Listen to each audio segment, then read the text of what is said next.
Good morning mga ka-boomers. Ito, pakita ko sa inyo itong Ranger. Tingnan nyo kung gaano kadumi na napabayaan ng ating customer.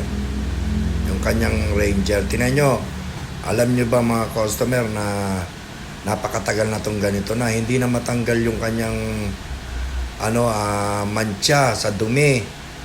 Ayan, kaya dinala po sa atin para ibalik po natin yung ganda niya ng pintura mga ka-boomers.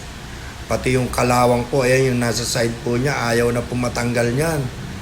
Yung mga kalawang-kalawang na yan na parang tulo, ayaw na po talagang matanggal mga ka-boomers. Kaya tingnan nyo, inikot ko. Kaya ang gagawin natin dito, kailangan brasin muna natin lahat yung mga singit-singit niya mga ka-boomers para pag binaping natin ng 3-step ito, hindi naman maiiwan yung nasa singit-singit niya. Ayan, kaya binabras na po natin yan para maganda. Ayan po, makikita nyo, lilinisin po natin ng todo yan.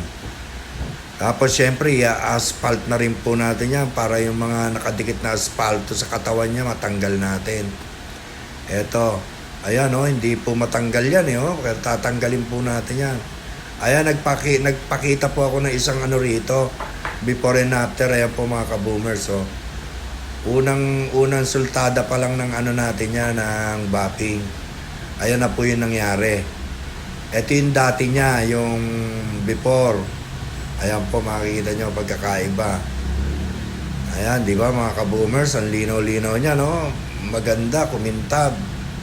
Ayan na po mga ka-boomers. Tingnan nyo, yung kalahati po, ginawa na natin. Binabapping na po natin. Ayan po yung yung may kalawang na tinatanggal na po natin. Ayan, natanggal naman po siya, awa ng Diyos. At nakita nyo kung gaano ang itim nung kanyang pintura at saka nung nabapping na natin, makikita nyo talaga mga ka-boomers, di ba? Ayan po, ayan, yung kalawang na yan, tatanggalin po natin yan. Babapingin po natin yan. Sa unang bapping, hindi siya natanggal Ganun ginawa natin. Sa pangalawang bapping, natanggal. Ginamutan po natin ng maganda-gandang gamot yan. Ayan po, mamahalin po yung gamot na nilagay natin dyan. Kaya tingnan nyo naman. Pag dinaanan po ng bapping yan, tanggal yan. Tanggal yung mga kalakalawang na guhit-guhit niya. Makikita nyo, ayan. Ayan, kung tingnan nyo kung gaano kadumi yan, mga ka-boomers. Pakikita ko sa inyo mamaya yung finish niyan. Ayan na po. Nakita nyo mga ka-boomers, tignan nyo po mabuti kung yung kanina na pinasok sa amin at saka ngayon po na nagawa na namin ng 3-step bapping po. Tignan nyo kung kaano na po siya kaganda ngayon. Napakakintab na po mga ka-boomers, tignan nyo. Napakaganda na itong Ranger ngayon. Parang kala mo bagong-bago na naman po mga ka-boomers. O, tignan nyo kung gaano kakintab. Ibang-iba po nung pinasok. Nung unang pinasok sa atin, ngayon, tingnan nyo, ibang-iba na po siya ang pagkakaiba niya. Napakaganda na po siya, mga ka-boomers ko. At makintab na makintab. Tingnan nyo mga ka-boomers, nawala na yung mga mancha-mancha niya. Ayan po, ang ganda-ganda na po niya ng Ranger. Ranger po ito mga ka-boomers.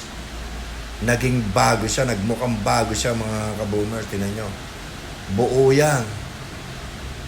Ayan Ayun lang mga ka-boomers pinakita ko lang po sa inyo kung paano namin pinaganda mula nung pangit hanggang sa gumanda siya. Ayan po, nakita nyo na po. Maraming salamat po sa inyo. Thank you for watching. Kaboom! Boom boom! Salamat po. God bless you all.